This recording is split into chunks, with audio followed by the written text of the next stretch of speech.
E aí, pessoal, boa tarde. Vamos aí na hora do intervalo. Eu falei com vocês que eu voltava para falar mais detidamente da segunda aula. Vamos lá. Segunda aula vai ser uma aula de matemática. A página é a 231 da apostila. O professor é o professor Vitor Israel. Ok? Uma aula que é sempre interessante. O professor Vitor mata a pau e eu tenho certeza que vocês vão gostar. Só não gostei de uma coisa. Não está chegando pergunta para a gente, para o professor responder. Chegaram poucas, eu quero mais. Tá? Chegou pergunta da Loren, de Lavras, e do Israel, lá de Santa Isabel do Pará, que são alunos nossos em casa, vão ter suas respostas enviadas por e-mail. Ok, Loren? Certo, Israel? Beleza? Gente, um abraço, eu queria mandar um abraço pessoal para os alunos de Andirá, Mato Grosso do Sul. Conversei lá agora com a Cristina, tem gente lá na sala de aula, no gás, pronto para se preparar e ter uma nota que vai virar outdoor aí na cidade, hein? Vamos lá, hein, gente? Força e garra, eu acredito em vocês aí, tá? Boa tarde, boa aula e até amanhã agora.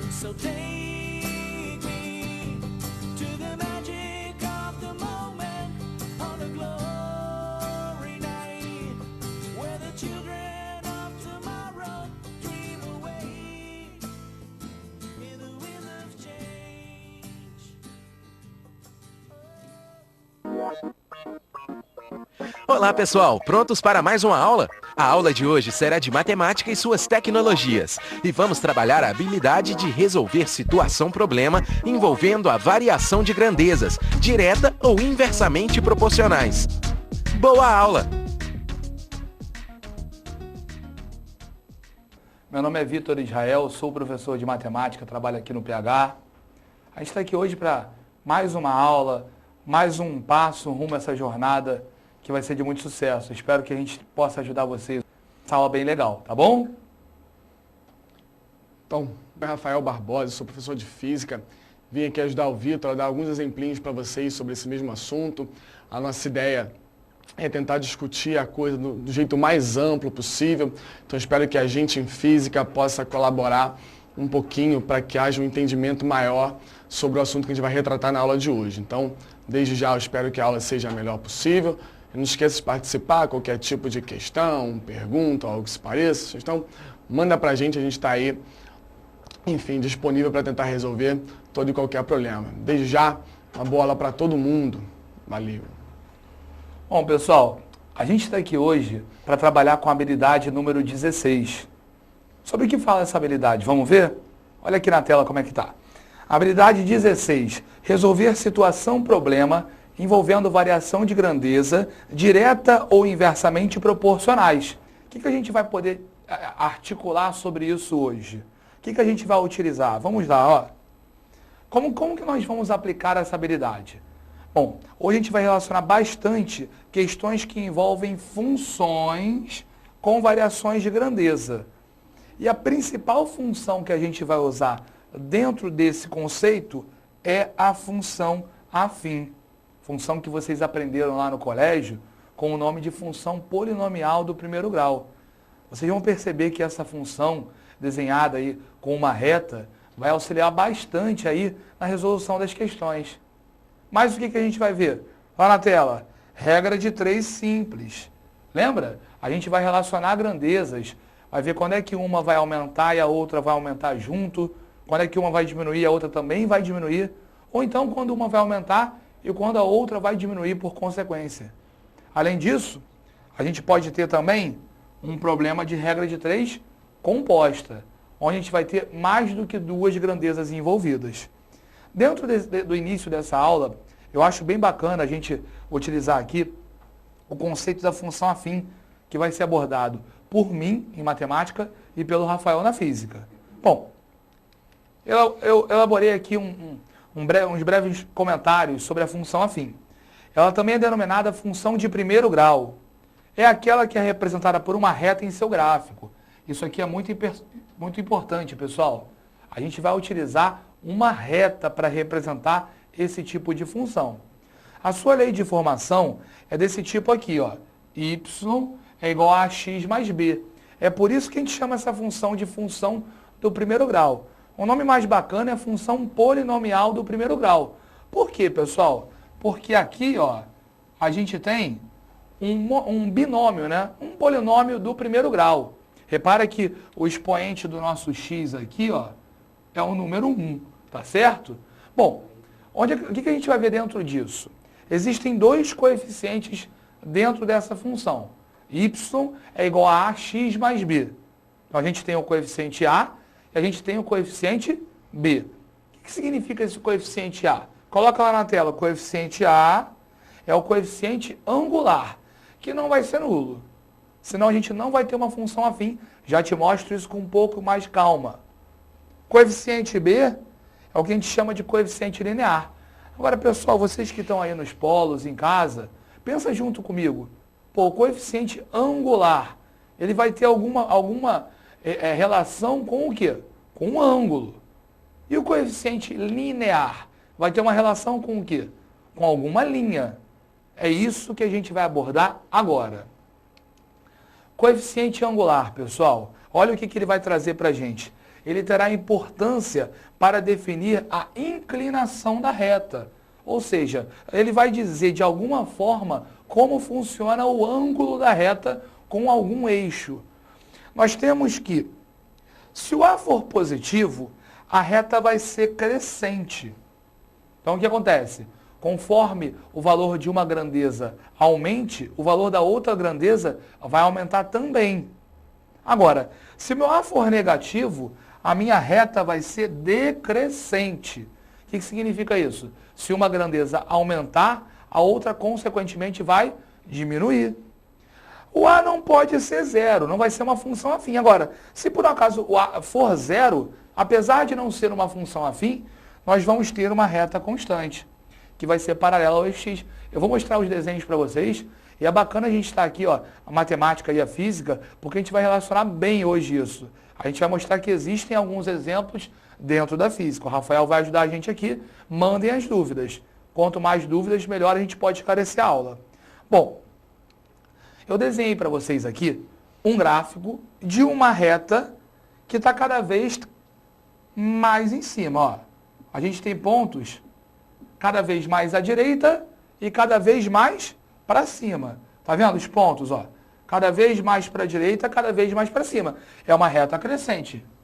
Nesse caso, conforme eu aumento o x, o meu y também está aumentando. É por isso que o coeficiente angular é positivo. Ok? Dentro do segundo exemplo, nós temos uma reta decrescente. Por que essa reta desenhada é decrescente? Porque conforme eu vou aumentando o x, o que está acontecendo com o y? Ele está diminuindo aqui, ó. A gente está chegando para a direita, porém o ponto está cada vez mais baixo. A gente tem aqui, ó, um coeficiente angular negativo. Terceira possibilidade, a gente tem uma reta constante. Por que essa reta aqui está sendo constante? Ela está sendo constante porque o coeficiente angular é nulo. O coeficiente angular vale zero. Então essa reta aqui, ó, ela vai ser paralela ao eixo x. Então elas vão manter sempre a mesma distância entre elas. Essa distância, claro, varia de uma reta, de um exemplo para outro. Agora essa distância vai se manter constante. Já já o Rafael vai explicar para vocês como a gente pode colocar isso e utilizar a nosso favor também nas questões de física. Agora, você já viu o que é o coeficiente angular. É importante você entender que o significado pode ser ainda mais claro.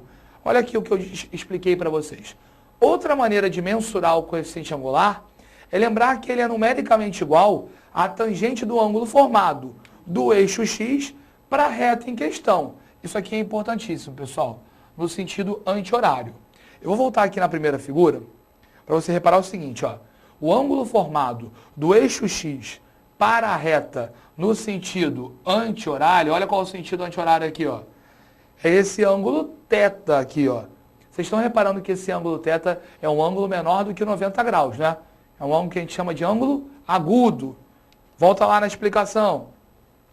É por isso que em uma reta crescente, já que o ângulo formado é do primeiro quadrante, o que é o ângulo do primeiro quadrante, pessoal? É um ângulo agudo, é um ângulo maior do que 0 e menor do que 90 graus. Nós temos um valor positivo para a tangente. Bom, olha só. O coeficiente angular é exatamente igual à tangente, não é? Lá na reta crescente, a gente espera que o coeficiente angular seja o quê? Positivo. A gente descobriu agora que a tangente no primeiro quadrante tem qual valor, pessoal? Tem um valor positivo. Isso vai comprovar ainda mais o que eu estou falando. Nosso coeficiente angular para uma reta crescente é positivo. É a tangente de um ângulo do primeiro quadrante, que vai dar um número positivo. Volta para cá, pessoal. Já aqui, ó, para uma reta decrescente, olha para o ângulo θ que é formado, tá vendo? Esse ângulo θ que está sendo formado aqui, ó, ele é um ângulo maior do que 90 graus, é um ângulo obtuso. Repara que ele não chega a ser 180 graus, não. Ele vai ser um ângulo de qual quadrante? Lembra? Do segundo quadrante. Aqui, ó. Já para uma reta decrescente, o ângulo formado é do segundo quadrante, onde a gente tem um valor o quê? Negativo para a tangente. É por isso que a gente vai ter um coeficiente angular o quê? Negativo. Tá ok, pessoal? Agora, eu gostaria de, dentro desses conceitos, lembrar o seguinte. A gente explicou o que é o coeficiente angular. Ele explica a relação do ângulo com a reta. Agora, vamos entender um pouquinho melhor sobre o coeficiente linear, que é esse Bzinho aqui, ó. É aquela constante que aparece lá no final. Gente, o coeficiente linear é o ponto de intercepto da reta em questão com o eixo Y. O que significa intercepto? É o ponto onde a nossa reta vai interceptar o eixo Y. É o ponto onde a nossa reta vai encontrar com o eixo Y. Bom, gente, o que acontece no eixo Y? Toma cuidado porque esse português é muito perigoso. Todos os pontos que estão naquele eixo Y, aquele eixo vertical, eles não foram nem para a direita, nem para a esquerda. Então, esses pontos, pessoal, eles vão ter o x igual a 0. Coloquei aqui, ó. Lá no eixo Y, nós temos que o x é igual a 0. Agora, o que acontece? Vocês se lembram lá que a lei de formação da nossa função é essa aqui, ó? Y igual a x mais b? Eu já sei que o x é 0. O que eu vou fazer?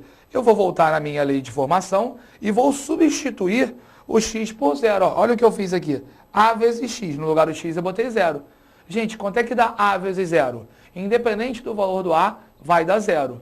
Eu resulto que o y desse ponto é b. Então, com isso, eu estou te provando o seguinte. Aqui, ó, esse ponto aqui, ó, onde a minha reta está interceptando o meu eixo y, é um ponto, obviamente, com x igual a 0 e com y igual a b daquela reta, que a gente vai descobrir. Ou a gente já vai ter por conta da questão, né? Mesma coisa acontece aqui, ó.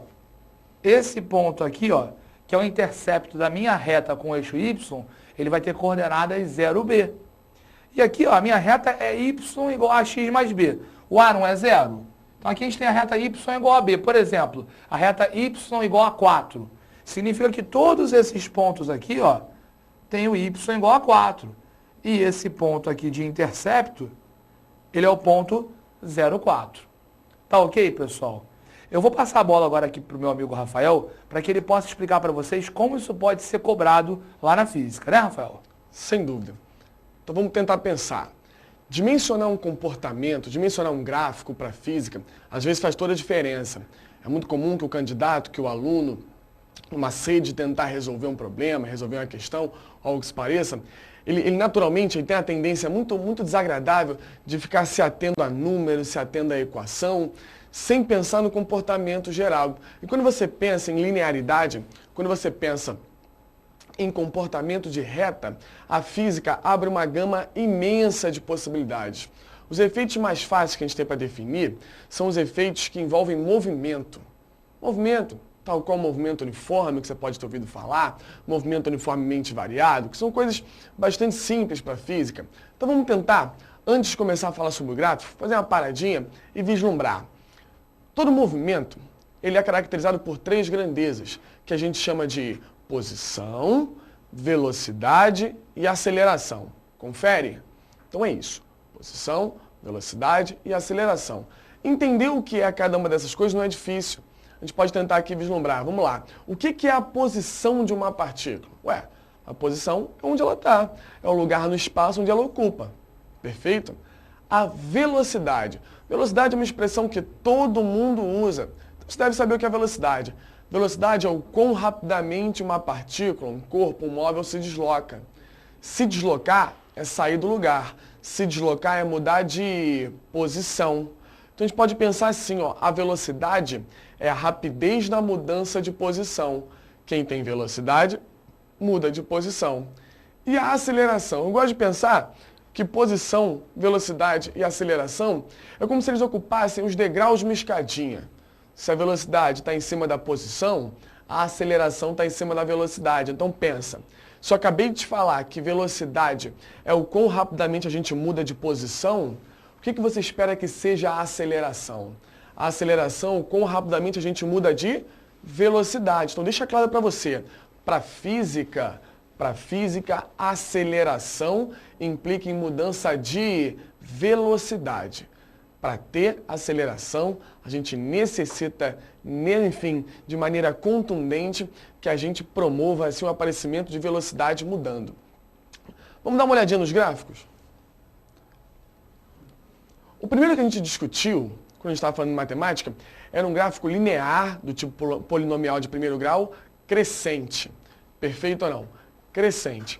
Então, olha só, quando a gente pensa num gráfico linear crescente, em física, a gente tem uma gama imensa de possibilidades. Voltando a falar sobre movimento, quando eu olho para esse gráfico, eu penso logo no movimento uniforme. Vamos tentar discutir? Vem para cá. O que é movimento uniforme? Olha o nome, senhores. Movimento uniforme. O movimento é dito uniforme se ele se desenvolve sempre à mesma taxa, a uma taxa constante. Ou seja, vamos pensar. Vamos imaginar que eu tenho uma partícula se movimentando em movimento uniforme com uma velocidade de 3 metros por segundo. Pensa na física, lê comigo isso, ó. 3 metros por segundo. O que isso quer dizer? Que a cada 1 segundo, mantida a velocidade constante, tal qual eu propus que o movimento era uniforme, a cada 1 segundo a partícula anda 3 metros. Em 2 segundos ele vai andar quantos, senhores? 6 metros. Em 3 segundos, 9 metros. E essa taxa se desenvolve. Então, se eu penso na posição do móvel variando ao passar do tempo em um movimento do tipo uniforme, a posição está sempre mudando de maneira linear. No mesmo intervalo de tempo, a gente propõe a mesma mudança de posição. Então, se a gente olha para o gráfico, a ideia é perfeitamente essa. Imagine que no eixo Y eu tenho a posição do móvel e no eixo X eu tenho o tempo.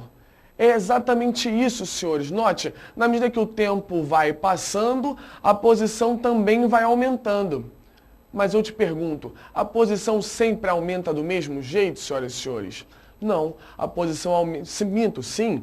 A posição muda de qualquer jeito, perdão. Não, ela muda sempre do mesmo jeitinho. É a tal da variação linear. No exemplo que eu propus, a cada 1 segundo sempre muda 3 metros. É essa noção de cresceu de maneira constante, linear, que a gente propõe nesse tipo de crescimento. Então, se eu olho para um gráfico do tipo reta crescente, eu já imagino, por exemplo, um gráfico mostrando a posição de uma partícula em função do tempo, se o movimento for do tipo uniforme, se a velocidade for constante.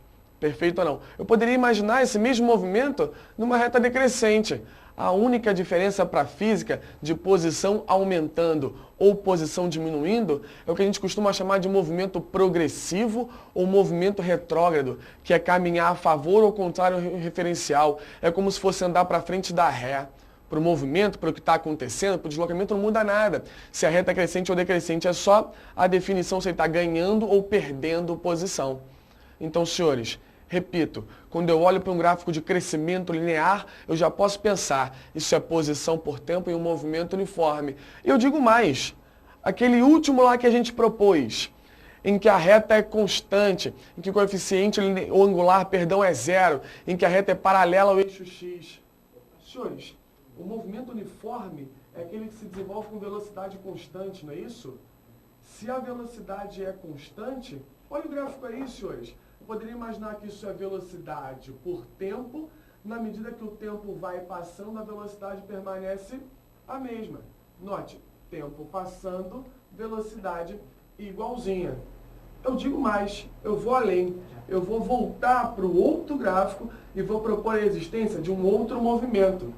Um outro movimento ligeiramente mais complexo do que o uniforme é o movimento uniformemente variado. Você lembra dele?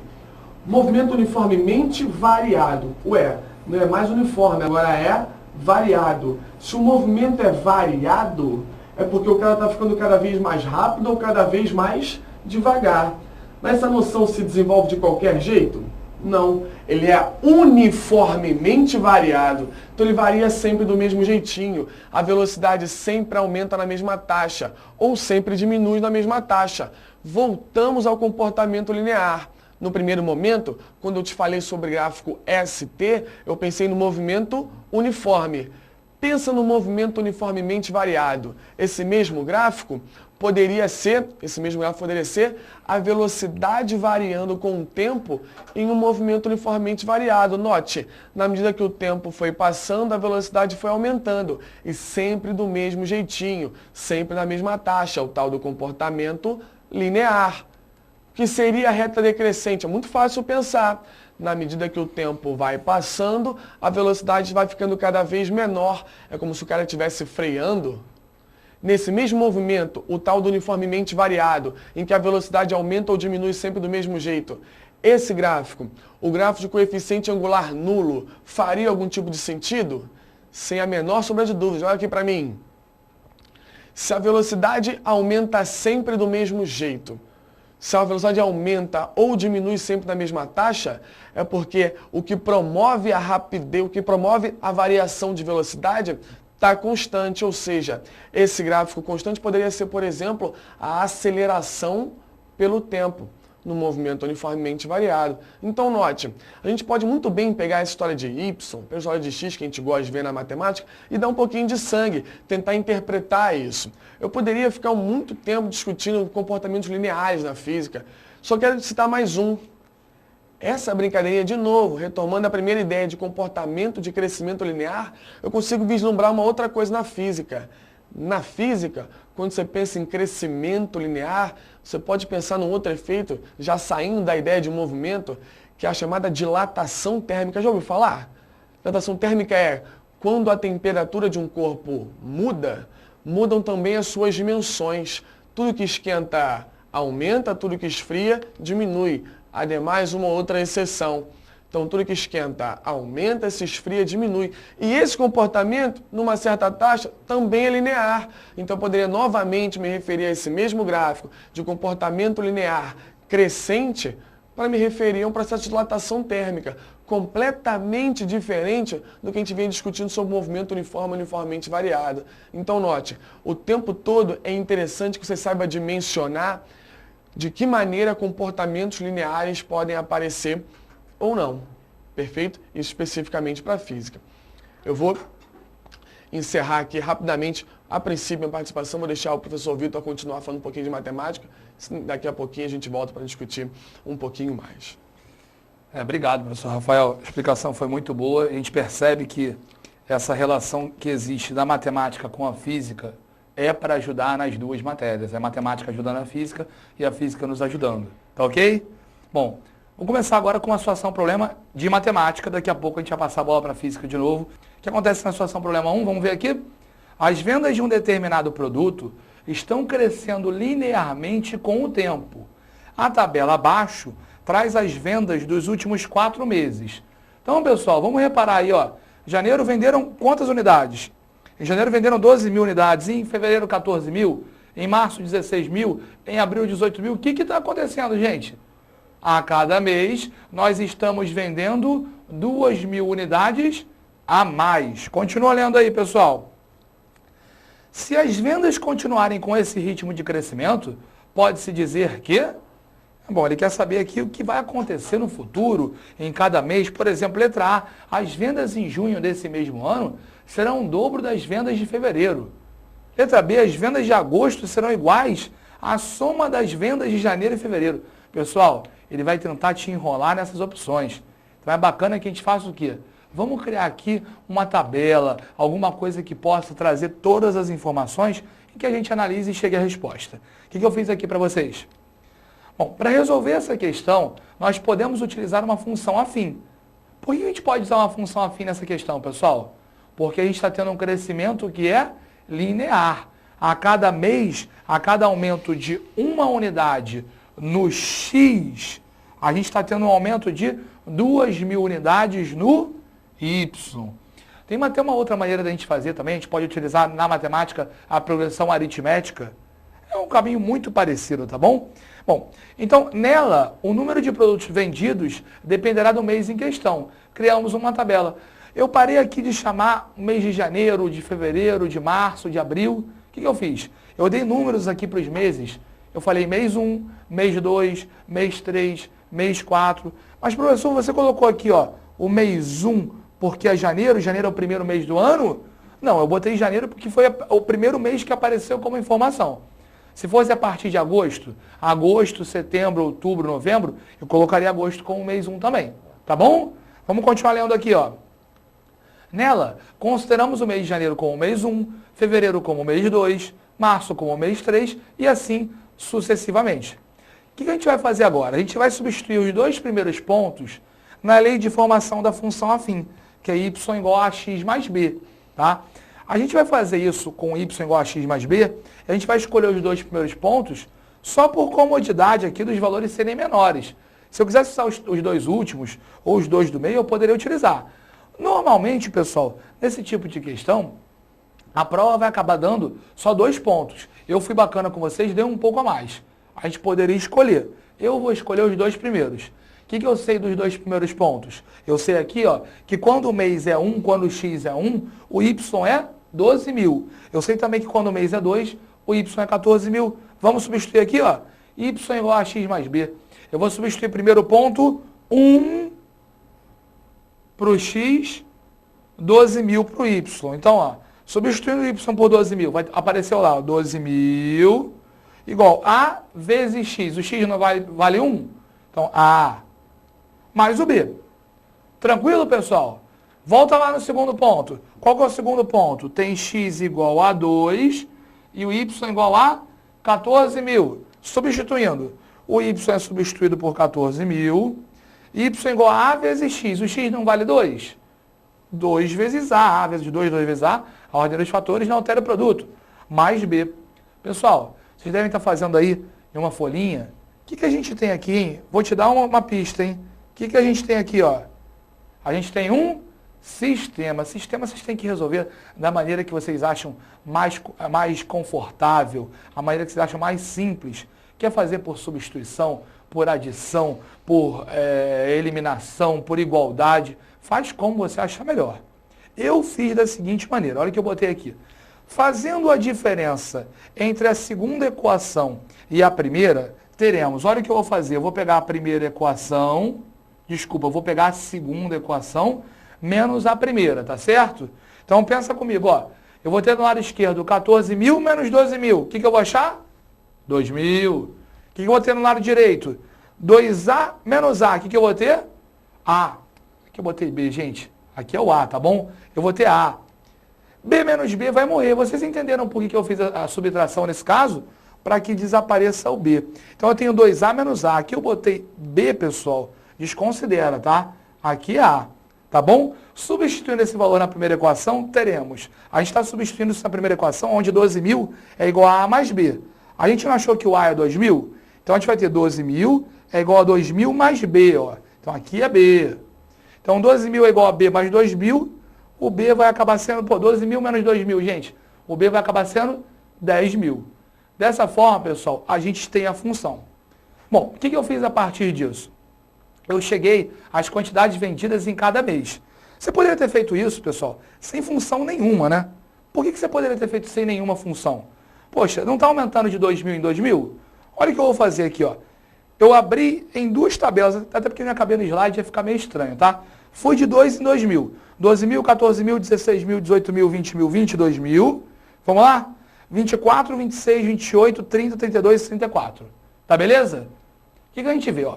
No item A, afirmou-se que as vendas em junho desse mesmo mês, desse mesmo ano, serão o dobro das vendas de fevereiro. Vamos ver lá, ó. Junho, gente, 22.000. Fevereiro, 14.000. O que a gente tem? A gente acha 22.000 como o dobro de 14.000? Está certo isso, gente? Não. Como 22.000 não é o dobro de 14.000, essa afirmativa é falsa. Então a gente não vai marcar a letra A. Pula aí para a letra C. Ah, professor, não vale, você já me disse a resposta. Calma, a gente volta para cá. No item C, o que foi afirmado? Que as vendas de julho desse ano serão o dobro das vendas de fevereiro. Ou seja, voltei lá na tabela. Eu vi que em julho são vendidos 24.000 produtos, 24.000 unidades. E que em fevereiro são 14.000 unidades. O 24.000 é o dobro do 12.000? Não. Do 14.000, perdão? Não. Se fosse 12.000 seria, né? Então a sentença também é falsa. Não marco a letra C. Por que eu não vou marcar a letra D? Gente, olha o que ele fala. As vendas em dezembro desse ano são o triplo de janeiro. Vou na minha tabelinha? Dezembro, 34.000. Janeiro, 12.000. Gente, 34.000 é o dobro de 12.000? Não, isso é falso também. Item E, por que eu não vou marcar o item E? Olha o que ele diz aí.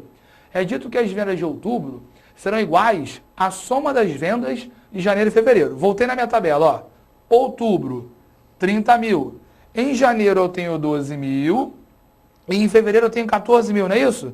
Gente, se eu somar 12.000 com 14.000, vou chegar a 30.000? Não, né? Vou chegar a 26.000. Isso é falso.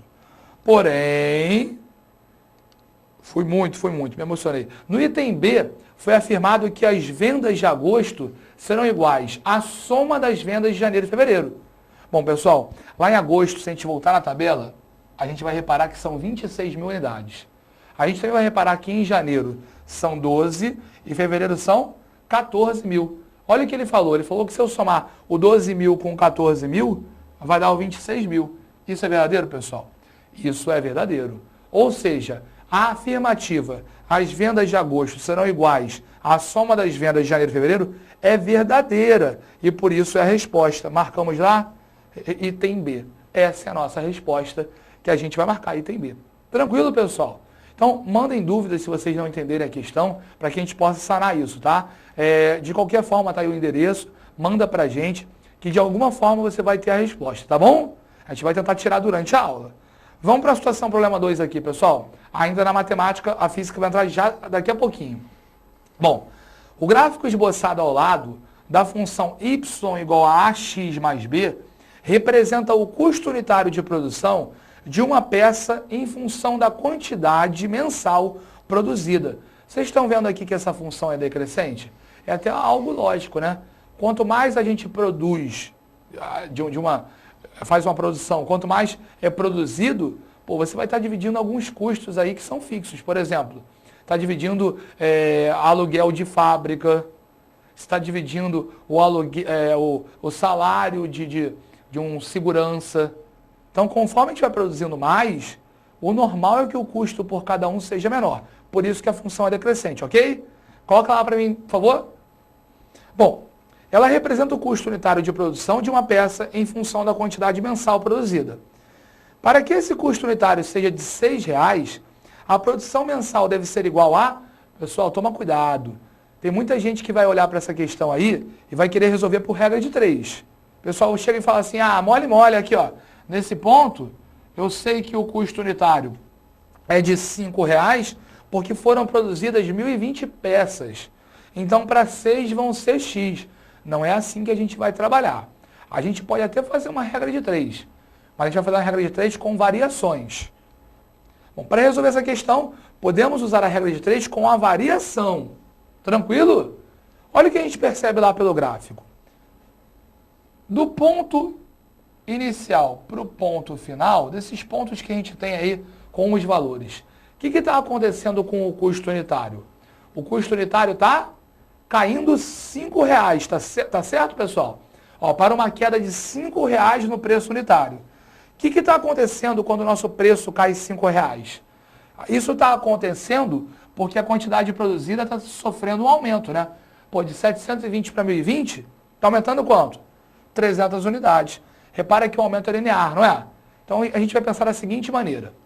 Aumento de R$5 por conta, queda de R$5 por conta de um aumento de 300 unidades. Divide tudo por 5, pessoal. Para cada R$1 que o preço unitário cair, isso vai acontecer porque a gente vai aumentar em quanto na nossa produção? Dividiu 5 aqui por 1, não foi? Desculpa, dividiu 5 por 5 para achar 1. Foi ou não foi? Para achar esse 60 aqui, eu dividi o 300 também por 5, lembra? Se a gente dividir por 5 de um lado, a gente vai dividir por 5 do outro lado também. Então, pessoal, quando a gente abaixa R$1 aí desse produto, isso aconteceu porque a gente produziu 60 peças a mais. Tá ok? Dentro disso, assim sendo, para sair de R$10 e chegar a R$6, pensa comigo. Para sair de R$10 e chegar a 6, o que tem que acontecer? O preço tem que cair R$4, não é isso? Então o preço vai cair R$1 por 4 vezes. É ou não é, pessoal? Eu tenho que cair R$4. Ou seja, vai cair R$1 4 vezes. O que a gente vai ter? A gente não sabe que a cada R$1 de queda, a gente está aumentando a produção em 60? Ou seja, se o preço vai cair R$1 4 vezes, consequentemente, há um aumento de 60 unidades também por 4 vezes. Pensa aí, pessoal. Vamos aumentar 60 unidades 4 vezes? Portanto, há um aumento de 240 unidades. Vocês se lembram qual foi o nosso ponto de partida? Nosso ponto de partida, ó, foi aqui, ó. Quanto está sendo produzido nesse ponto? 720, não é isso? Bom, dessa forma, partindo de 720 unidades e aumentando 240 unidades, o que a gente vai ter? 720 mais 240, 960 unidades vendidas e, portanto, marcaremos aí, ó, com vontade, a letra D. Tá ok, pessoal? Então, vocês podem utilizar sim a regra de 3 dentro desses contextos aí, mas utilizando sempre a variação. Tá ok? Agora eu vou passar a bola de novo para o Rafael aqui na física, para que a gente possa continuar a aula, tá bom? Então vamos lá, gente. Te propus aqui mais uma questãozinha, mas agora que fale diretamente sobre física, né? A gente vai continuar discutindo essas noções de proporção, linearidade, aumenta ali, blá, blá, blá, mas a gente vai tentar propor uma situação já especificamente falando sobre física. A gente vai discutir aí ao longo da aula 3 diferentes situações que falam sobre 3 diferentes assuntos. Vamos tentar propor o primeiro? Lê aqui comigo, grandão, né? Vamos lá, sem medo. Um elevador transporta uma determinada carga entre diferentes pavimentos de uma construção.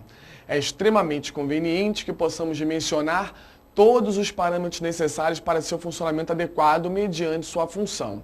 Admito uma situação em que esse elevador esteja sendo alimentado por uma tensão eficaz de 110 volts, e promove um movimento de ascensão a uma taxa constante de 3 metros por segundo, com uma carga total, incluindo a massa do próprio elevador, do próprio dispositivo, de 500 kg. Estabeleça, respectivamente, a potência utilizada pelo elevador, a corrente elétrica por ele solicitada e esses mesmos valores se dobrássemos a carga, triplicássemos a velocidade e o ligássemos a rede de 220 volts. É exatamente essa segunda contrapartida que eu quis te mostrar quando eu pensei nessa questão. A ideia é, a gente vai resolver a primeira pergunta que o moço fez, que é a potência utilizada pelo elevador e a corrente solicitada.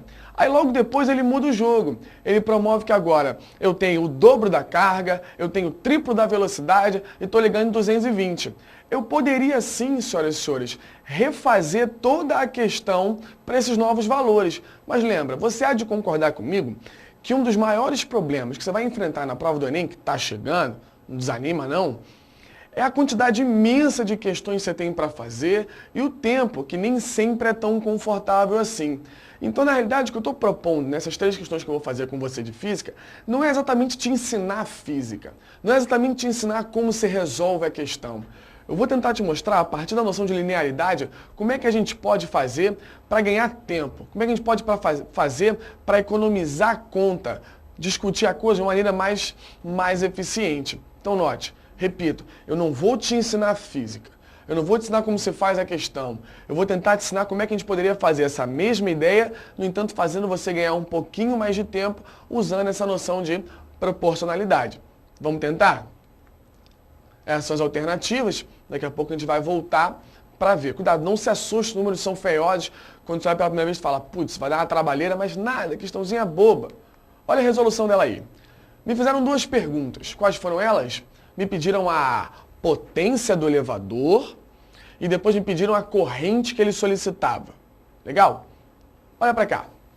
A gente sabe que para calcular a potência de qualquer coisa, dentro da mecânica, naturalmente, a gente diz que a potência é a razão do trabalho desenvolvido pelo intervalo de tempo necessário para isso acontecer. Então, a potência do elevador é o trabalho que ele realiza sobre o tempo que ele demora para isso acontecer. Senhoras e senhores, deixe claro para você, sempre que você estiver tratando acerca de um processo de erguimento, e um elevador, você há de convir comigo, que trabalha à base de um processo de erguimento, a gente vai dizer que o trabalho é numericamente igual ao produto da massa pela aceleração da gravidade pela altura que você ergueu. Então vamos recapitular. Calcular a potência é o trabalho que o cara realizou pelo tempo que demorou para isso acontecer. E sempre, senhores, sempre, falou de erguimento, qualquer processo de suspensão, você vai pensar que erguimento nada mais é no que diz respeito à realização de trabalho mgh, a massa que a gente levanta, a aceleração da gravidade na superfície terrestre e a altura que esse cara subiu. Vamos botar os valores? Ó, a princípio, a massa que levanta do elevador mais a carga são 500 kg. É só voltar no texto que está escrito lá. O moço pediu para a gente admitir que G é igual a 10. Então tá aí, G é igual a 10. Agora cuidado, ele falou que o elevador estava subindo a uma taxa de 3 metros por segundo. E eu falei isso contigo há pouco. 3 metros por segundo. Eu quero que você saiba ler isso. 3 metros por segundo significa dizer que a cada 1 segundo o corpo sobe, o corpo anda, enfim, 3 metros. Então, 3 metros por segundo. A cada 1 segundo, deslocamento de 3 metros. No caso do elevador, deslocamento de 3 metros, subir 3 metros. Então, volta para cá. Olha lá, massa 500, gravidade G na superfície da Terra 10, e ele está subindo 3 metros a cada 1 segundo. Faz essa conta que é extremamente boba, 500 vezes 10 vezes 3, 15.000 watts é a potência do funcionamento do meu aparelho, enfim, no caso, o dispositivo tal do elevador que está transportando a tal da carga. Então, beleza, primeira pergunta eu já respondi. A potência por ele solicitada é 15.000 watts. Ele não perguntou só isso, ele fez uma outra pergunta que é a corrente elétrica por ele solicitada. E paramos de falar de mecânica, vamos pensar um pouquinho de eletrodinâmica.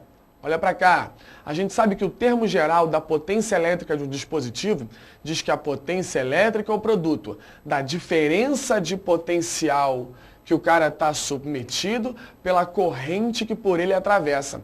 A potência é numericamente igual à diferença de potencial que o cara está submetido pela corrente elétrica que o atravessa. A potência eu acabei de calcular. Quanto é que vale? 15.000 watts. E a DDP, e a tensão, e a voltagem que está alimentando esse elevador? Está escrito no enunciado, eram 110 volts. Então, se a potência é 15.000 e a voltagem é 110 volts, faz a conta. 15.000 sobre 110 daria essa criança aqui, olha que singela, 136,4 ampere. Então, resolvi as duas coisas.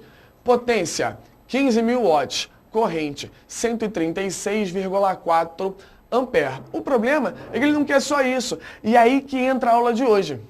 Ele está propondo uma nova situação. Qual é a nova situação? Ele quer que a gente, vamos recapitular, ele quer que a gente admita que, olha lá comigo, que a gente admita que agora a carga é 2 vezes maior, tá lendo lá, ó, dobrássemos a carga, ele quer uma velocidade 3 vezes maior, triplicássemos a velocidade, e ele está propondo que não está mais em 110, agora está em 220. Ou seja, eu dobrei a massa, eu tripliquei a velocidade e, senhores, se era 110 e agora é 220, eu também estou dobrando a tensão eficaz. Também estou dobrando a diferença de potencial. Senhores, repito, eu poderia pegar tudo isso aqui e refazer usando os novos valores. Vai funcionar? É claro que vai funcionar, mas é mais uma trabalheira para você fazer. Mais uma conta, note que essa conta não é fácil de fazer, né? Isso aqui é um número bem feiozinho. Só estou propondo que você faça mais rápido. Como é que você faz mais rápido, senhores? Olha para lá. Ops. Ih, rolou uma pequena questão aqui. Calma aí que essa equação aqui está errada, senhores. Mil perdões, essa é referente a outra habilidade. A expressão é... Como é que apaga isso? A expressão é que a potência é igual a mgh sobre o tempo. Mil perdões, senhores. Essa expressão é referente a outra habilidade que a gente vai discutir já já. Mil perdões, senhores. Mil perdões. Então, olha para cá. Olha para essa expressão. A gente sabe que a potência é mgh sobre o tempo. Legal? Que nem a gente tinha proposto aqui, né? Para não ficar com a minha letra feiosa, que nem a gente tinha posto aqui. Sem nenhum maior problema. Perfeito? A gente está usando essa expressão. Perfeito ou não? Tranquilo? Então vamos lá. Ele não está propondo, senhoras e senhores, que a gente está nesse momento, dobrando a carga. Vamos lembrar, ó, a gente não está dobrando a carga. Então, senhores, agora eu estou trabalhando com uma massa que é 2 vezes maior. Note, senhoras e senhores, quando a gente olha para essa expressão, a gente verifica que existe uma relação simples de proporcionalidade entre a massa e a potência. Note, na medida que a massa aumenta, a potência aumenta também. Então, de novo, o moço está propondo que a massa é 2 vezes maior. Senhores, não é só isso que ele propôs de mudança. Ele também falou que a velocidade é triplicada. Se a velocidade é triplicada, senhoras e senhores, é porque ele está subindo uma altura 3 vezes maior no mesmo tempo. Confere? Quem está 3 vezes mais rápido, anda 3 vezes mais. Então, senhores, a altura que ele está subindo é 3 vezes maior. Pensa, senhoras e senhores, noção simples de proporcionalidade. A massa eu estou dobrando, a altura eu estou triplicando. Mas o que acontece no lado de uma equação não tem que acontecer do outro? Então, senhores, se de um lado eu estou multiplicando por 2 e por 3, do outro eu vou ter que multiplicar por 6. Então, senhoras e senhores, a potência que eu vou ter agora é a potência que eu tinha antes vezes 6, direto, 90.000 watts. Note que me poupou um trabalho imenso de refazer todas aquelas continhas. A massa multiplicou por 2. A altura, por consequência da velocidade, multiplicou por 3. O que acontece de um lado da equação, acontece do outro. Eu vou ter que multiplicar por 6. Então, eu tinha o que eu tinha antes, 15.000 vezes 6. E o que acontece com a corrente elétrica, senhoras e senhores? Eu não tinha ligado, agora está perfeito. Eu não tinha ligado em 110. Agora eu não estou ligando em 220. Ué, se era 110 e agora é 220, é porque eu estou multiplicando a DDP por 2. Mas não se esqueça, eu já multipliquei a potência por quanto? Você lembra? Eu já multipliquei a potência por 6. Vamos garantir que a equação esteja correta? Vamos pensar na noção de proporção? Então, senhores, de um lado eu multipliquei por 6. Se do outro eu multipliquei por 2, eu vou ter que pegar a corrente e multiplicar por quanto, senhores? Por 3. Ou seja, qual é a nota... Ok, senhores? 6 de um lado, 6 do outro. Já multipliquei por 2, vou ter que multiplicar por 3. Então, se antes eu tinha 136,4, agora eu tenho 3 vezes isso. 409,2. De novo, eu poderia ter que refazer toda a conta? Daria certo? Daria perfeito. Mas, senhoras e senhores, admitindo essa noção de proporcionalidade, a gente ganha tempo. Então, multiplicou por 6 de um lado, tem que multiplicar por 6 do outro. Porque a relação é simples. Perfeito ou não? Então, já multipliquei por 2, faltou 3. Então, tá aí. Note que a gente resolveu de um jeito muito mais depressa essa questão. Perfeito ou não? A gente vai voltar daqui a pouquinho, fazer mais 2 exemplos que seguem a mesma ideia. É tentar entender de que maneira ocorre essa noção de proporção. Perfeito? Tranquilo? Qualquer coisa? Reclama aí que a gente responde, ou pelo menos alguém responde. A gente promete, se não der tempo, alguém vai tentar te ajudar. Daqui a pouco eu volto. Vem, professor. Vamos lá. Gente, muito legal a gente perceber como a matemática pode tornar a questão de física mais tranquila, né? A gente ajudou a física a resolver uma questão que eles poderiam resolver só por física novamente, de uma maneira mais rápida, né? Que é o grande desafio do Enem, proposto aqui pelo nosso amigo Rafael. Tá bom? Vamos para uma próxima situação? Voltou para a matemática, né? Aí, ó, foi uma questão até que já caiu no vestibular, na Fundação Getúlio Vargas de São Paulo. Olha o que ele vai falar, ó. Como consequência da construção de uma futura estação do metrô, estima-se que uma casa que hoje vale R$280 mil tem um crescimento linear com o tempo, de modo que a estimativa de seu valor daqui a 3 anos seja de 325 mil. Nessas condições, o valor estimado dessa casa daqui a 4 anos e 3 meses será de... Pessoal, volta aqui em mim, por favor. A gente tinha um apartamento lá que valia R$280 mil. Vamos construir, vamos fazer uma obra de um metrô e esse apartamento vai ser valorizado. Como é que esse apartamento vai ser valorizado? Ele daqui a 3 anos vale R$325 mil. Agora, essa troca de valores, esse aumento acontece de forma instantânea? Ah, daqui a 3 anos vale isso? Não. Isso não está acontecendo. Esse aumento, como a questão falou, vai ser um aumento que vai acontecer proporcionalmente com o tempo. Ou seja, durante esses 3 anos, ela vai aumentando linearmente para alcançar esse novo valor. Considerando que essa proporção vai ser mantida, a gente quer saber qual vai ser o preço desse apartamento daqui a quanto tempo? Olha para lá, daqui a 4 anos e 3 meses. Então, ó, eu já vou te alertar que aqui está em anos, que aqui está em ano e mês. Tem que tomar cuidado, não tem? Não vai querer chegar na hora e pensar, 4 anos e 3 meses é a mesma coisa que 4,3 anos. Isso está errado, porque o ano não tem 10 meses, tá bom? Vamos ler a questão como eu resolvi? Bom, percebe-se que a cada 3 anos o imóvel tem o seu valor aumentado em R$45 mil. Como é que eu descobri esse R$45 mil aqui? Eu lembrei que ele valia 280 mil, vai aumentar para 325 mil. Que operação que eu fiz aqui, ó? Daqui para cá, como é que eu descobri o 45 mil? Eu fiz a diferença, fiz 325 mil menos 280 mil, que dá 45 mil. Então, a cada 3 anos, existe um aumento de 45 mil. Agora, me ajuda aí, pessoal. Em 3 anos, a gente vai ter 3 vezes 12 meses, não é isso? Então, a gente vai ter 36 meses. Ou seja, a cada 36 meses, esse apartamento vai se valorizar em R$45 mil. Eu vou dividir ambos os lados por 36. Pode parecer uma conta muito difícil, você pode ir dividindo por 2, por 3 até chegar lá, pode fazer isso. Eu fui um pouco mais guloso, dividi direto por 36. Bom, 36 meses, vim daqui para cá dividindo por 36, tranquilinho, 1 mês.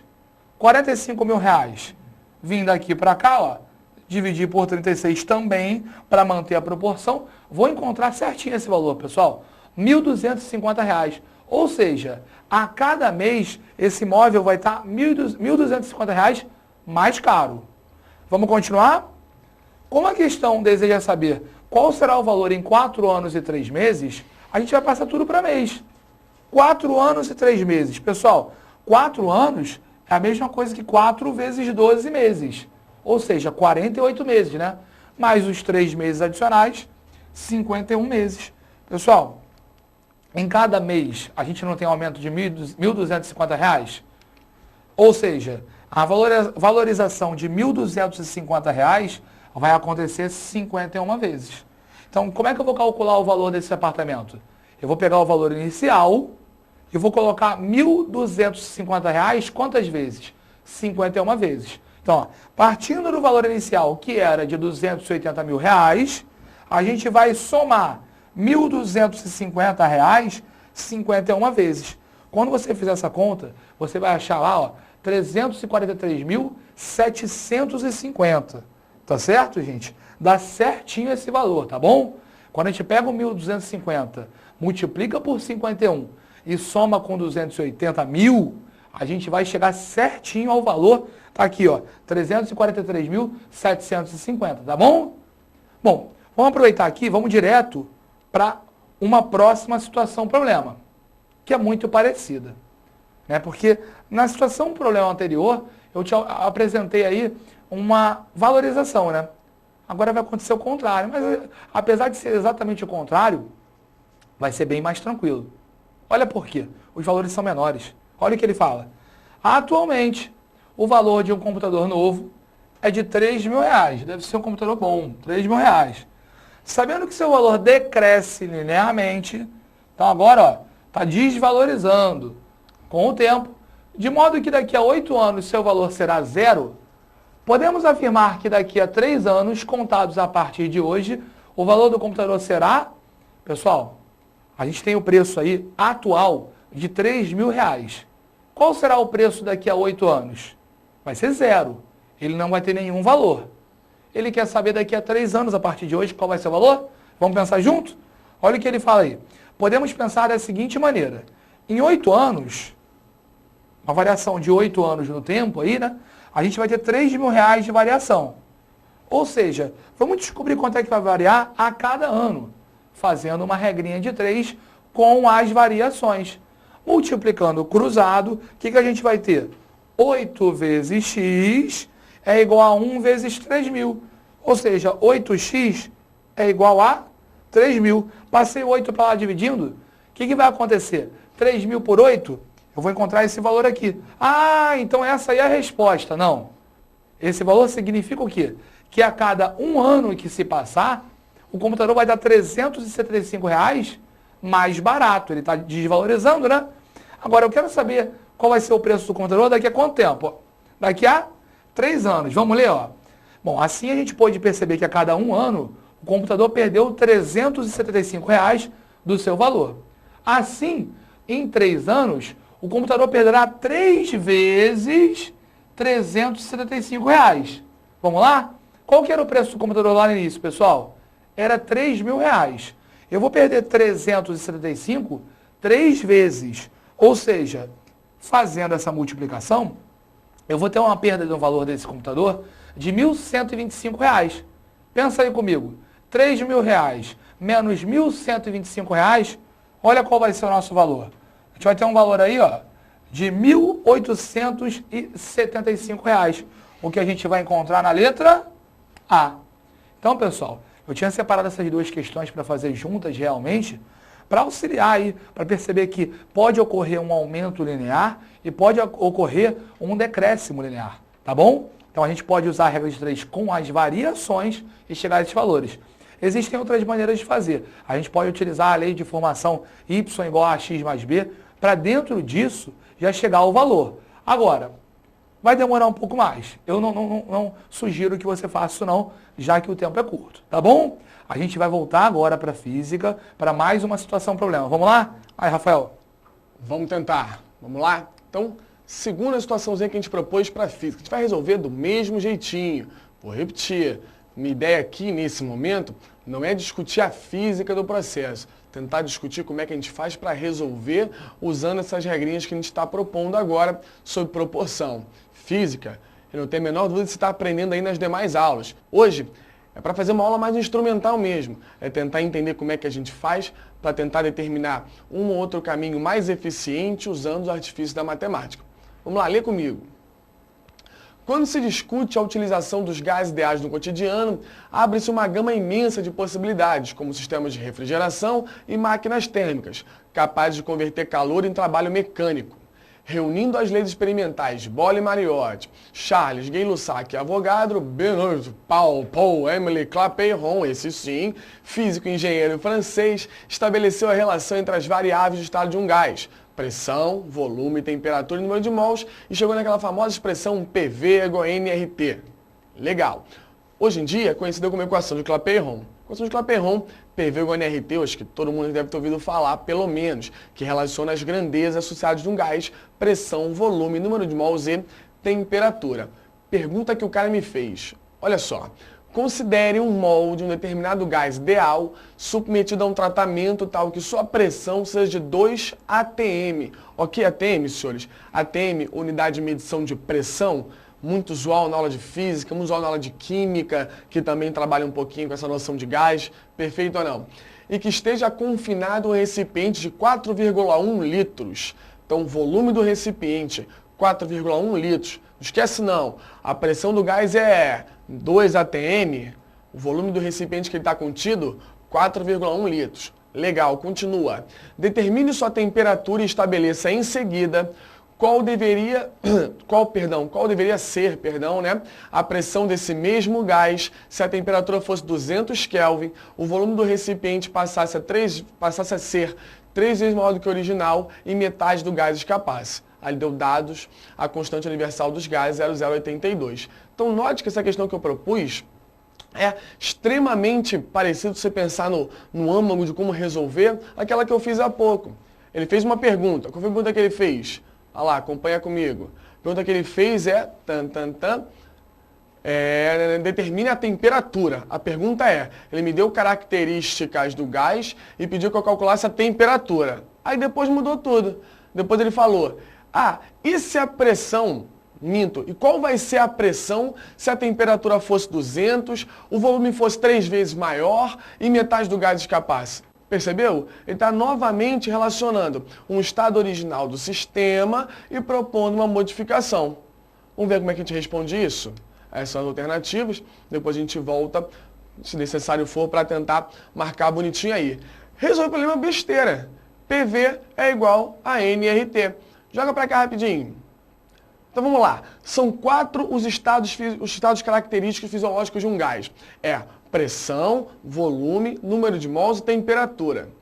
Pressão, a gente pode até passar rapidinho, pressão é a capacidade que o gás tem de interagir com as paredes do recipiente. Confere? Fecha o olhinho e imagina assim, eu tenho um recipiente com gás sob alta pressão.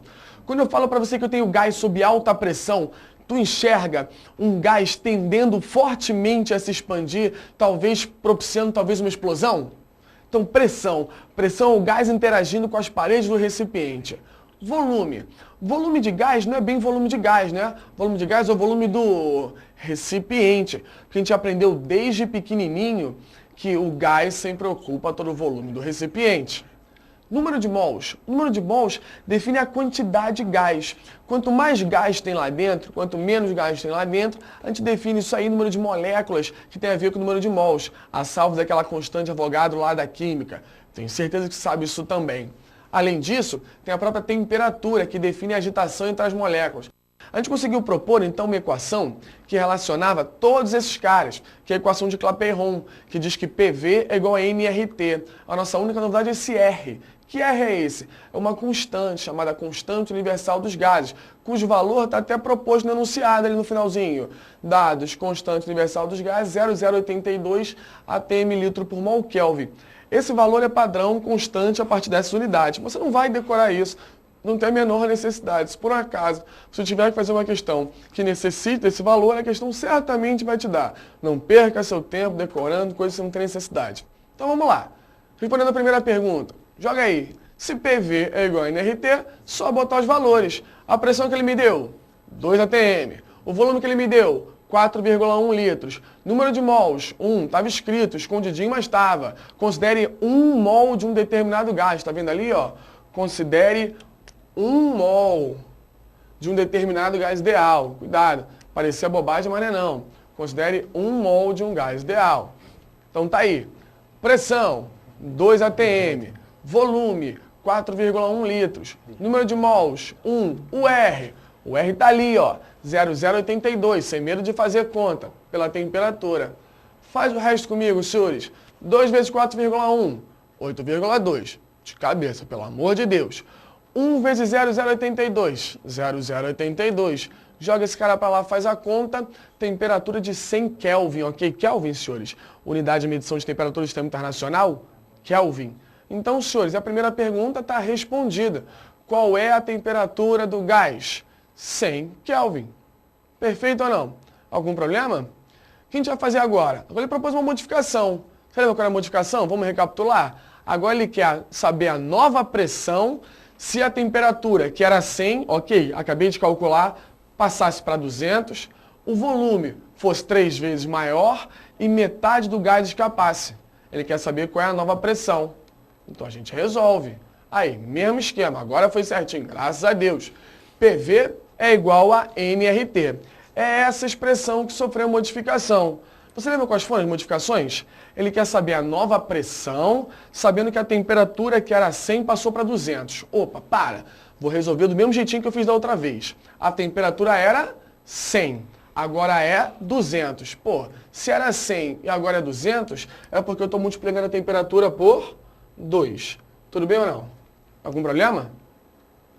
Perfeito ou não? Tamo junto? Agora vamos lá, ele falou que metade do gás escapou. Metade do gás, o recipiente estava furado, sei lá. Metade do gás escapou. Ué, se metade do gás escapou, eu tenho metade da quantidade de gás. Então, o número de mols que eu tinha, agora é a metade do original. Opa. Perfeito ou não? Então, eu peguei a temperatura, que era 100, e joguei para 200. Multipliquei por 2. Peguei o número de mols, que era N, e joguei metade fora. Então, agora eu tenho N sobre 2, metade do que eu tinha originalmente. Olha que bonito, olha para a equação, joga lá a equação. Se desse lado, o R, obviamente, não variou, né? Porque o R é uma constante. Se desse lado dentro da equação, eu estou multiplicando por 2 e dividindo por 2, pô, se eu multiplico por 2 e divido por 2, eu não faço nada. Perfeito ou não? Eu multiplico por 1. Então, olha só que interessante. Ele está propondo, vamos lá no iniciozinho da questão, só para a gente lembrar. Ó, ele quer que o volume seja 3 vezes maior. Então, olha só que bonito. Volume 3 vezes maior. Então, senhores, não me deixa falando sozinho, não. Olha a proporção. De um lado da equação, multipliquei por 2, dividi por 2. Tradução, não fiz nada. Multipliquei por 1. Se do outro lado eu estou multiplicando o volume por 3, eu vou ter que dividir a pressão por 3 também. Tu enxerga isso, senhores? Se de um lado eu multiplico por 2 e divido por 2, eu estou multiplicando por 1. Do outro, eu vou ter que multiplicar por 1 também. Então, se estou multiplicando o volume por 3, eu tenho que dividir a pressão por 3. Então, numa porrada só, ó. Olha para cá. A pressão não era 2? Agora é 1/3 disso. 2/3. Eu vou ter que pegar e fazer conta com 0,082, tudo de novo? Claro que não. A gente faz numa porrada só, tranquilão. Qual era a pressão no início? 2. E agora? Vai ter que ser 1/3 disso por uma questão simples de analisar proporções. Então, mais uma vez, titia matemática ajudando a gente, tentando fazer a gente escapar do inferno que é fazer conta com 0,082. Então, a temperatura no início era 100 e depois a pressão foi 2/3, seria o gabarito letra A. Mais uma vez, a gente verifica essa noção de proporção te ajudando para safar uma questão de física. Legal ou não? Tranquilo? A gente tem mais uma ainda. Vamos passar para o professor Vitor. Passa mais aí. Bom, pessoal, a gente vai voltar agora para mais uma questão da matemática e perceberam que, de novo, a gente pode ajudar com a titia, matemática, a física, tá bom? Bom, peguei uma questão aqui que também já caiu em vestibular. Vamos ver aqui melhor? Olha o que ela fala. Foi da Unicamp. Em uma determinada região do planeta, a temperatura média a temperatura média subiu, esquece anula aqui, anula, tá? Não é anual, não? É anual, deve ser. Anual subiu de 13,32 graus Celsius em 1995 para 13,8 graus Celsius em 2010. Então, ó, era 13,35, subiu para 13,8. Seguindo a tendência de aumento linear observada entre 1995 e 2010, a temperatura média em 2012 em graus Celsius deverá ser de... Pessoal, bota aqui a câmera para mim, obrigado. A gente vai de novo trabalhar com regra de 3 e variações. Quer criar uma função afim para você determinar todas as temperaturas em função do ano? Pode acontecer. Agora, olha para os valores. São valores ali bem chatos de serem trabalhados, né? Como o próprio professor Rafael falou, vamos evitar isso. Vamos ganhar tempo. Como é que eu vou resolver isso? Gente, qual foi a variação de ano? A gente estava em qual ano? 95. Fomos para qual ano? 2010. São quantos anos aí, pessoal? São 15 anos. Bom, o aumento de temperatura, quanto aumentou de temperatura daqui para cá? Faz a diferença aí. Faz a continha aí. 13,80 menos 13,35. 0,45 graus Celsius. Agora, ele não quer saber a temperatura em 2012? Eu vou adotar agora um outro ponto de partida. Meu ponto de partida vai ser 2010. Eu quero que você me fale quanto varia no tempo de 2010 para 2012? Bem fácil, não? 2 anos. Então a gente sabe o seguinte, a cada 15 anos existe um aumento de 0,45 graus Celsius. Então, em 2 anos, a gente vai ter um aumento X. Multiplicação cruzada, vamos que vamos, ó. 15 vezes X, 15x. 2 vezes 0,45, 0,9. Ou seja, esse 15 que está multiplicando passa para o outro lado dividindo, a conta que a gente utiliza é 0,9 dividido por 15. Então, eu vou chegar a esse valor, né? 0,06 graus Celsius. Então, eu descobri o seguinte. Lembra do X aqui, ó? É a variação que eu vou ter de temperatura em 2 anos. Ou seja, de 2010 para 2012, a temperatura vai aumentar quanto? 0,06. Agora, qual que era a temperatura em 2010? Lembra? A temperatura em 2010 era 13,8. Aumentei 0,06. Olha que fácil, pessoal. Eu vou chegar a 13,86 graus Celsius e vou marcar a letra B. Então, repara que as minhas questões aqui na matemática, elas vão usar diretamente os conceitos de proporção. Agora, lá nas questões de física que vocês vão utilizar, o que vai acontecer? Vocês vão aplicar a teoria de física e dentro da teoria de física, vocês vão aplicar esse lance da proporção. Tá certo? Coloca aqui na tela, eu vou fazer mais uma situação problema. Bom, situação problema 6. Observando a tabela acima, referente aos valores cobrados por 2 locadoras de veículos X e Y, é correto afirmar que, bom, a locadora X, ela cobra uma taxa fixa de R$ 50. O preço por quilômetro percorrido é de R$ 1,20.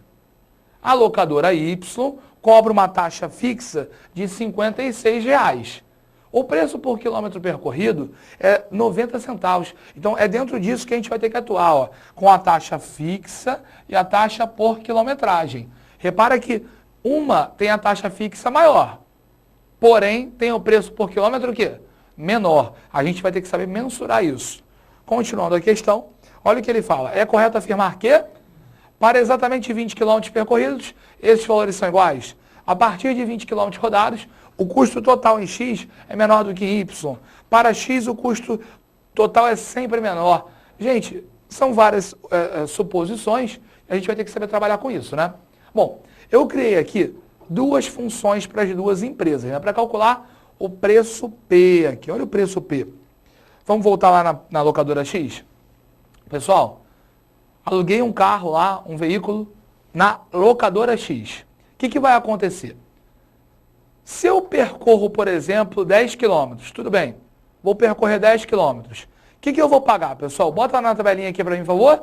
Eu vou pagar R$ 50, que é o preço fixo, e vou ter que pagar R$ 1,20 quantas vezes? 10 vezes. Agora, uma outra hipótese. Aluguei de novo na locadora X. Percorri 20 km. O que eu vou pagar? Vou ter que pagar de novo os R$ 50 e vou ter que pagar esse 1,20 quantas vezes? 20 vezes. É por isso que eu criei essa função. Eu sempre pago R$ 50 e eu pago 1,20 quantas vezes? Depende. X vezes. Depende do que, pessoal?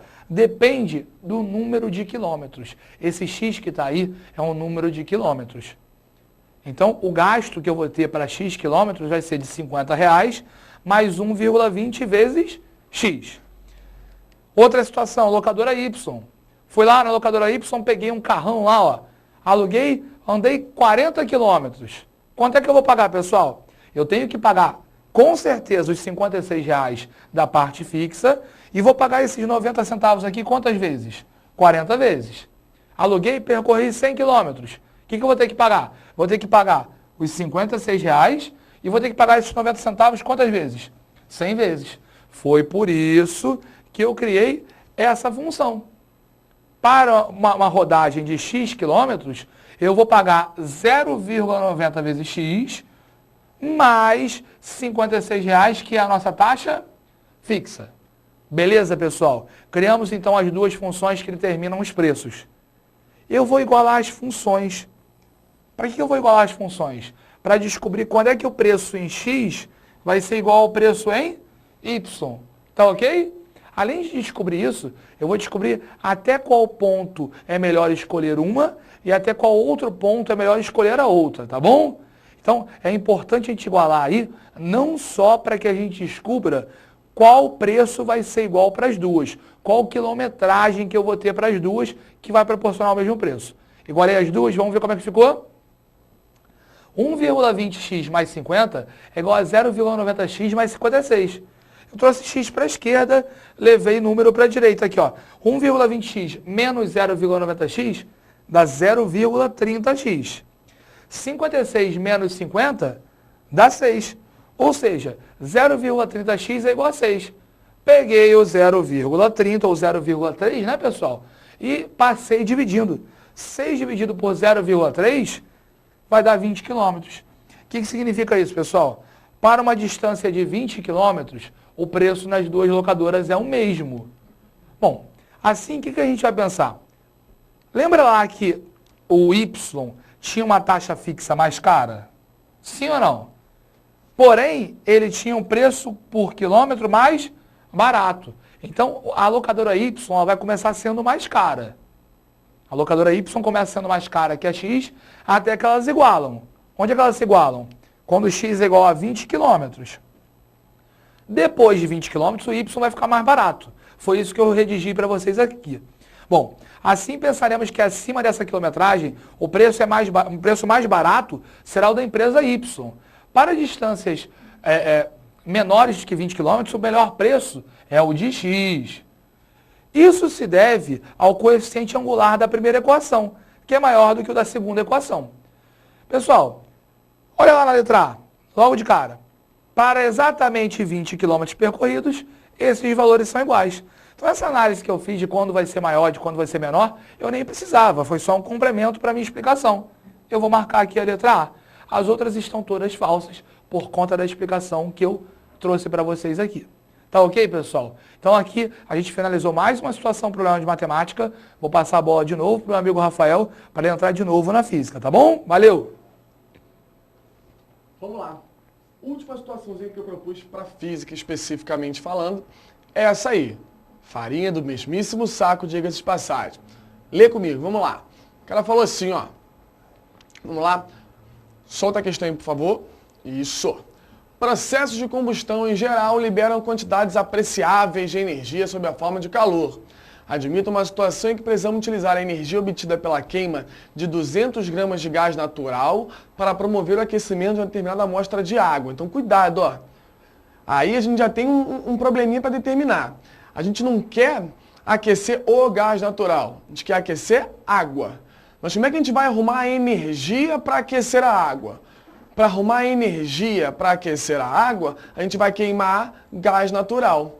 Então a gente vai queimar gás natural com o objetivo de conseguir energia suficiente para aquecer uma amostra de água. Tudo bem? Então vamos lá. Pergunta que o cara fez para mim.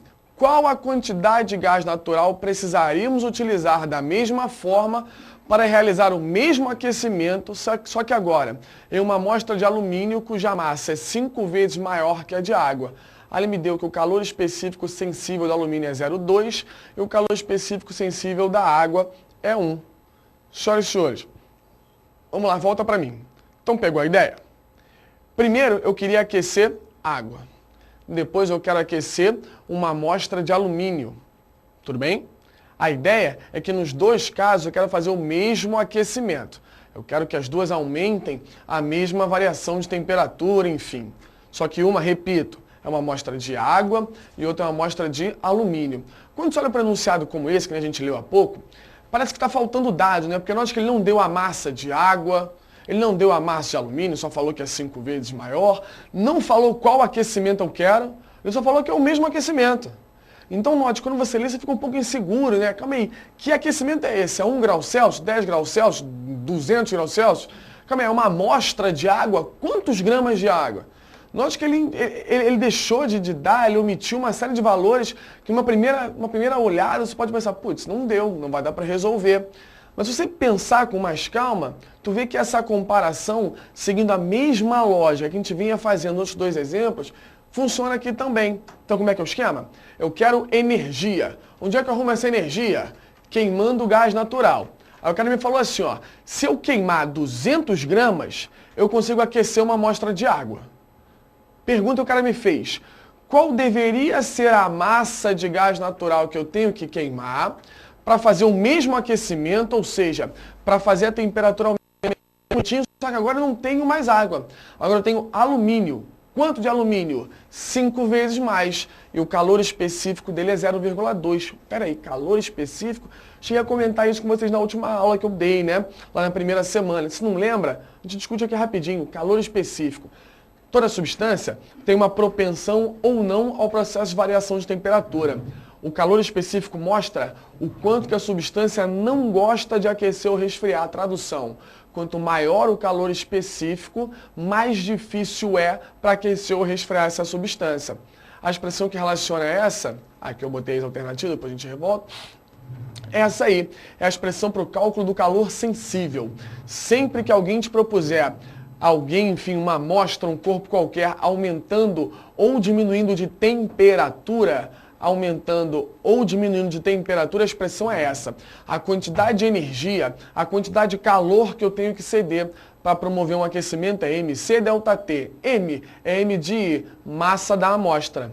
C é o C do calor específico do corpo. E delta T é a variação de temperatura que eu espero. É claro, pensa, eu quero aumentar 1 grau Celsius. Não, mudei de ideia. Quero aumentar 3 graus Celsius. Ué, aumentar 1, aumentar 3 eu vou ter que dar mais energia. Eu quero aquecer 100 gramas de água. Ah, não, mudei de ideia. Eu quero aquecer 500 gramas de água. Ué, para aquecer uma massa maior, eu vou ter que dar mais energia. Ah, eu quero aquecer água. Ah, não, agora eu quero aquecer alumínio. Alumínio tem um calor específico menor, então eu preciso dar menos energia. Então, simples assim, é massa, calor específico, variação de temperatura. Volta para aí, olha só que bonito. Resolver do mesmo jeitinho. O cara quer o mesmo aquecimento. Se ele quer o mesmo aquecimento, ele quer a mesma variação de temperatura. No início, ele estava aquecendo água, que tinha uma certa massa.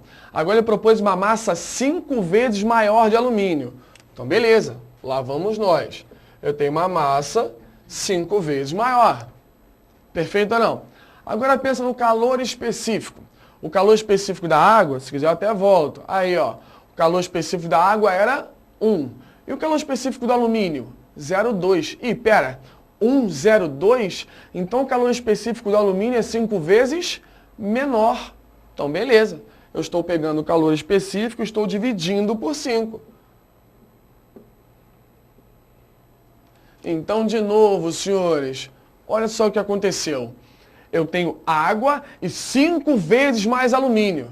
No entanto, o calor específico do alumínio é 5 vezes menor. Na expressão, eu não estaria, então, multiplicando a massa por 5 e dividindo o calor específico por 5 e mantendo a variação de temperatura? Então, de novo, que nem eu fiz na outra questão, multiplicar por 5, dividir por 5, multiplicar por 1 é não alterar. Tradução, para aquecer o alumínio, eu vou precisar exatamente da mesma quantidade de calor. Para aquecer essa amostra de alumínio 5 vezes mais pesada, eu preciso da mesma quantidade de calor. Por quê? Porque aquecer o alumínio é 5 vezes mais fácil. Então, senhoras e senhores, se eu vou precisar da mesma quantidade de calor, eu vou ter que queimar a mesma quantidade de gás natural. E quanto que eu queimo de gás natural? 200 gramas. Então, note, você olhou, ficou cheio de medo que estava faltando dado, e você resolve uma questão como essa num estalo de 5 segundos. Então, é a mesma quantidade de energia? É a mesma massa que eu vou ter que queimar. Então, tá aí, 200 gramas seria a letra D de dado. Isso é difícil? Pelo amor de Deus, né? Legal? Então é isso. Essas são as 3 questões que eu propus, mas a aula segue. Vamos lá? Gente, agora a gente vai para a nossa ficha, né? Vamos resolver agora uma questão da ficha. Eu vou até pular aqui uma situação, problema aqui. A gente vai direto para a ficha, tá bom? Bom, eu vou ler com vocês essa questão aqui da ficha e depois, no final da leitura, a gente vai propor 3 minutos para que vocês possam aí parar e tentar fazer, tá certo? Então, 3 minutinhos eu acho que é o bastante. Vamos ler aqui a questão. O gráfico mostra o número de favelas no município do Rio de Janeiro entre 1980 e 2004, considerando que a variação nesse número entre os anos considerados é linear. Então, repara bem o gráfico, pessoal. O que está acontecendo com o número de favelas aí? Está aumentando, não está? Está aumentando linearmente de 80 até 2004? Está em 2 segmentos de reta. Ela aumenta em uma proporção maior aqui, diminui a inclinação aqui. Tá certo? Eu não tenho uma única reta. Já te ajudei, hein? Se o padrão na variação do período 2004 a 2010 se mantiver nos próximos 6 anos, e sabendo que o número de favelas em 2010 é 968, então o número de favelas em 2016 será... Pessoal, o que acontece? Ele está falando que esse padrão aqui, ó, de 2004 a 2010, vai se manter constante nos próximos 6 anos. Então aqui, ó, vai continuar. E ele fala o seguinte, ó, ele fala que em 2010 existem 968. Ele quer saber qual o número de favelas em 2016. Tranquilo, pessoal? Então, ó, tenta aí direitinho. Daqui a pouco a gente volta para resolver essa questão. Tá certo? Valeu, até mais.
E aí, pessoal, tudo bem? Tenho certeza que vocês conseguiram fazer. Depois manda lá pra gente, ó, conseguimos. Vamos com tudo para essa prova aí. Olha lá, vamos voltar na questão? Ele disse que de 2004 para 2010, a gente vai ter uma manutenção, né, desse ritmo, né, dessa variação. Ou seja, o que vai acontecer? Em 2010, a gente vai aumentar para 968 favelas. Lembra lá em 2004 quantas eram? Eram 750, não é isso? Então a gente vai pular de 750 para 968 em quanto tempo, gente? 2004 para 2010, hein? 6 anos também, né? 2004 para 2010. Agora, ele quer saber o que vai acontecer em 2016. Ou seja, 6 anos depois de 2010. A questão ficou muito, muito fácil. Fazendo uma regra de 3, a gente vai ter um crescimento de 218 favelas em 6 anos. Ou seja, a cada 6 anos vão aparecer 218 favelas. Bom, assim, para calcular o número de favelas em 2016, não são 6 anos depois de 2010? 6 anos depois de 2010? Lembra, em 2010 tem 968, o que eu vou fazer? Vou colocar mais 218. Então, 968 mais 218, eu vou chegar a 1.184 favelas. Resposta que a gente vai encontrar na letra C, maior do que 1.150, menor que 1.200. Tá bom? Eu já vou ler daqui a pouco a atividade 2 aqui da ficha, mas me parece que a gente tem alguma dúvida, né? Tem alguma dúvida? Tem como vocês colocarem no ar? Parece que a dúvida é mais relacionada à física, né? Rafael, Solta. mata lá pra gente. Não, você não vai precisar, vai lá, né? Vai lá. Legal, então a pergunta é do Rodney, não é isso? Então vamos lá. Ele falou o seguinte, se nos gráficos mostrados, aqueles lá de crescimento e decrescimento, provavelmente, né? Y for tempo e X a distância, o que seria um ângulo? Manda um abraço pra galera de Bagunça de Manhã, Redenção, Pará. É isso aí, só sucesso. O abraço tá feito aí, ó. Quando eu chegar aí, se um dia eu for, a gente marca um negocinho. Então vamos lá. Na realidade, sua pergunta é muito interessante e ela abre margem à discussão. Eu só queria fazer um pequeno adendo. Solta a pergunta aí de novo, por favor, se possível. Ele falou o seguinte, ó. Y for tempo e X for a distância. Isso para a física, por mais que para a matemática isso faça sentido, não teria problema algum, para a física isso é um pouco complicado. Porque, pensa, o que a gente faz nos gráficos, quando a gente pensa em física, é tentar entender como Y varia em função de X. Na realidade, a matemática também prevê isso, né? Como Y varia em função de X. Então, pensa, a distância, ela varia ao passar do tempo, mas o tempo varia por causa da distância? Isso não faz muito sentido, entende o que eu quero dizer? Como a distância mudou, o tempo mudou. Isso existe? Não, o tempo sempre muda. Então, para a física faz muito mais sentido se fosse o contrário. Se no eixo X eu tivesse o tempo e no Y a distância, a posição, mais precisamente falando. Porque eu tenderia a entender de que maneira a distância, enfim, a posição variou com o tempo. E não o contrário disso. Para a gente, se a gente tratar naturalmente de movimento uniforme, que foi aquele que eu falei no início da aula, movimento uniforme, sempre que a gente tem um gráfico que demonstra como a posição variou ao passar do tempo, a gente pode pegar aquele ângulozinho que o professor Vitor falou, calcular a tangente, por consequência determinar a tal do coeficiente angular para achar a velocidade. Então essa é a resposta que você queria. Se a gente tiver um gráfico que mostre, não como você falou precisamente, se a gente tiver um gráfico que mostre como a posição no eixo Y variou ao passar do tempo no eixo X, a tangente daquele ângulo, ou seja, o coeficiente angular daquela reta, a gente define a velocidade da partícula em movimento uniforme. Obrigado pela pergunta, espero que você tenha, enfim, ficado satisfeito com a resposta. Se não, manda para cá que a gente vai dar um jeito. Obrigado, galera. Valeu. Bom, pessoal, muito bacana a pergunta, bem legal mesmo. A gente vai agora entrar na segunda atividade aqui da ficha, tá? Que, inclusive, foi uma questão que já caiu no Enem, tá bom? Vamos ver se pode aparecer alguma coisa parecida. Meu palpite é que deve aparecer alguma coisa muito parecida com isso aqui. Então, ó, vamos junto, vamos acertar e manda pra gente, ó. Manda pra gente ver o que vocês estão fazendo. As sacolas plásticas sujam florestas, rios e oceanos e quase sempre acabam matando por asfixia peixes, baleias e outros animais aquáticos. No Brasil, em 2007, foram consumidas impressionantes 18 bilhões de sacolas plásticas. Os supermercados brasileiros se preparam para acabar com as sacolas plásticas até 2016. Observe o gráfico a seguir, em que se considera a origem como o ano de 2007. Tá vendo o gráfico aqui, pessoal? Então aqui, quando o tempo é zero, ó, número de anos após 2007. Ó. Quando o tempo é zero, a gente tem um número de sacolas em bilhões igual a 18, como a própria questão falou. Em 2007, foram consumidas 18 bilhões de sacolas.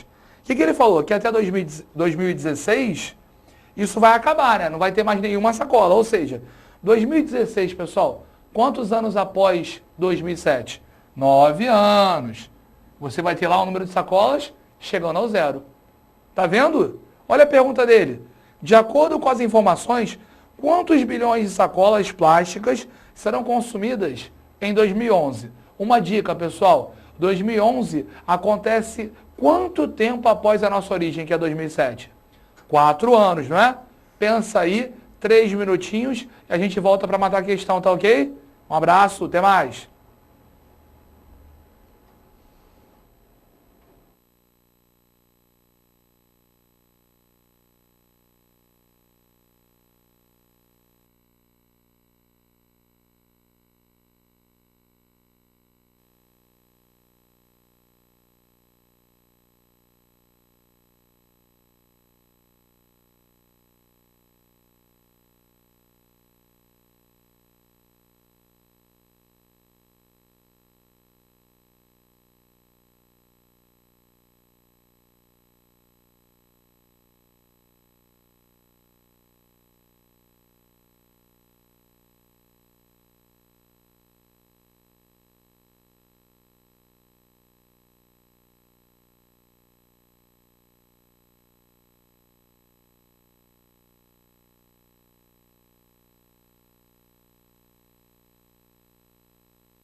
Oi, pessoal, tudo bem? Conseguiram resolver? Manda pra gente. Tenho certeza que vocês conseguiram, dentro daquele conceito das variações, resolver isso. Vamos lembrar da questão? Olha só o que ele fala. Lá em 2007, a gente tinha um consumo de 18 milhões, não é isso? Em 2016, caiu para nada. Ou seja, em 9 anos de variação, o que são esses 9 anos? É a passagem de 2007 para 2016. A gente vai ter um decréscimo, uma diminuição de 18 bilhões de sacolas. Sempre trabalhando, pessoal, aqui ó, sempre trabalhando com variação, tá certo? Então, a cada 9 anos, a gente vai variar 18 bilhões. Dividindo os dois lados por 9, dividido aqui para cá por 9, ó, 9 dividido por 9 dá 1 ano, 18 dividido por 9, 2 bilhões, ou seja, a cada ano a gente vai reduzir 2 bilhões de sacolas. Multiplicando por 4, como assim multiplicando por 4, professor? Que loucura é essa? Calma, lembra que de 2007 para 2011 eu tinha falado para vocês que haveria uma variação de 4 anos? Por isso que eu vou multiplicar por 4, cara. De 1 ano para 4 anos, ó, 4 anos, a gente vai multiplicar por 4. Então daqui para cá também multiplica por 4. Ou seja, de 2 bilhões multipliquei por 4, eu vou reduzir 8 bilhões de sacolas. Então, de 2007 para 2011, nesses 4 anos, a redução no consumo vai ser de 8 bilhões.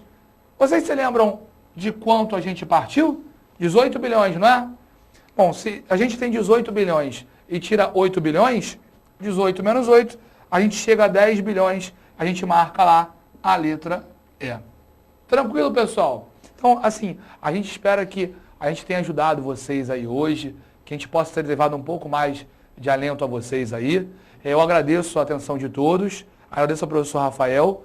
Então, gente, é isso. Só para reiterar o que o professor Vitor acabou de falar. É sempre um prazer estar aqui com vocês, sempre um prazer falar para gente do Brasil inteiro, é sempre muito legal. Então, espero que a gente tenha ajudado pelo menos um pouquinho para que você daqui a algumas semaninhas consiga o seu objetivo de entrar na universidade que você quer ou arrumar seu certificado de conclusão de ensino médio, enfim. A gente deve voltar. Obrigado pela atenção e uma boa noite a todo mundo. Valeu, gente. Para desenvolver melhor essa habilidade, consulte a ficha de estudo número 46. Bom estudo e até a próxima aula!